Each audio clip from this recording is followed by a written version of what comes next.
Should you have word of mouth? Should you do like, remember Homer Simpson when he started his business, Mr. Plow? Should he go around putting leaflets in cars in their windshield, and then then remember the wind came and blew them all away. But so how do you communicate? There's also cost issues, and also you want to figure out, well, what are the media that your customers, your target market, view? Right, so you want to make sure that you pick the right, you have the right message and also the right media. Okay, so that you're using the ones that they're all the medium of communication. Operations plan basically is important because how are we going to produce the product? Is it going to be done in-house? Do we outsource it to have it produced in China, then export it back to Canada? How are we going to deliver the service? Are we going to do it on the phone? Are we going to do it on the internet? Is it going to be all automated, or are you going to have people, like living people, to talk to? Is the labor pool sufficient? Right, this is almost sort of hints back to structural unemployment. Remember we talked about structural unemployment in one of my other lectures? Do the people have the right skills? Right, if we need to hire everyone with university degrees and the labor pool is just full of people with high school diplomas, then maybe this is a bad location to locate the business. Other partnerships, so this is the outsourcing of maybe support activities. Quality control could be an important thing, right? Because your image, right? If let's say you have an image of having the highest quality product, that's your niche strategy, it's the top end. Quality some are high quality, some aren't, destroys your brand image. Also, if quality becomes a really bad issue, the company could get sued, right? If the product malfunctions and injures someone. And again, customer support. What kind of customer support are you going to give? Again, this is all important because the investor wants to know what the whole package is. How are you going to deliver the value? Financial planning, of course, is very important because this is basically what the financial plan is doing is you are telling your story to people through numbers. So how much is going to have you raised over the next 3 to 5 years? And they don't know that because you, the entrepreneur, might be coming back in the future asking for more money. Also, they may start worrying if there's always lots of capital requirements, they might start worrying about how much control they have. Sort of diluting their ownership might be an issue they might worry about. Meaning that, if you keep bringing in all these new shareholders all the time, now they own part of it too. I, the original shareholder, am losing some of my control. Your assumption sheets are important. So they want to see, how you think as a planner, and also your projections. This is where checking all your ratios. You have an exit strategy, so I, the investor, could someday eventually sell my stocks and get out. Are you going to be able to make your payments? And the healthiness of your financial statements, and so on. Another important section is critical risks.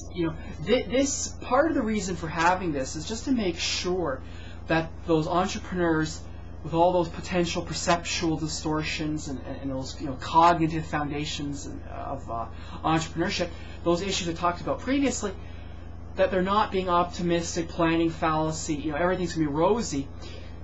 This forces the entrepreneurs to say things could go bad. So have you thought about it, and what sort of plans are you putting in place to mitigate these risks? To sort of how are you going to deal with them? And there's a whole bunch of different potential risks, from management risk, or what happens if your key manager for operations quits? Then what happens? If no one else knows how to make the product, you're in trouble. Marketing risks could be a whole bunch of things. Like what happens if your brand gets tarnished? You ship out your first package of goods, and they poison people. So now your brand is crap. Operating risk. What happens if the machinery at the factory breaks down? What happens if the computers get hacked into and there's a virus and now you can't produce anything? Financial risk. What happens if you can't pay off all your creditors? and they're always knocking on the door. You know, what happens if you have proposed contracts? Let's say you as the entrepreneur have filled out. Other companies, let's say, have put out requests for proposal or whatever, and you filled them out. There's no guarantee that the other company's going to hire you, kind of thing, to do those contracts. So other companies might sue you. Maybe you've accidentally infringed upon their patents or their trademarks or their copyrights, and they sue you. And a whole bunch of other things could be risks, from employees stealing your secrets to, you know, just being careless and not protecting them, like say they don't have passwords on the computers or something, and so other, you know, people can easily steal it. This type of stuff. And this is where all the internal controls come into play to protect your secrets. Last section is appendices. This is the supporting documentation. This is basically saying, you know, back in my business plan I made all these claims, and here's sort of the bulletproof evidence that says, yeah, I'm not just pulling this out of my hat here. This is backed up evidence. Okay, so some of that stuff that is inappropriate for the main body, but if the reader really wants to get the more details, this is what we put in the appendix. The resumes, again, so we can check out the complementary skills, the experiences, and so on of the founders and key employees. Some pictures of the prototypes or the product, also a good idea. Maybe some of your results from your primary research. So if you go do some surveys, put the key results in there. But you also want to be careful not to have the other problem of information overload, you know, having 900 pages of supporting evidence. Stuff because you're wasting the reader's time.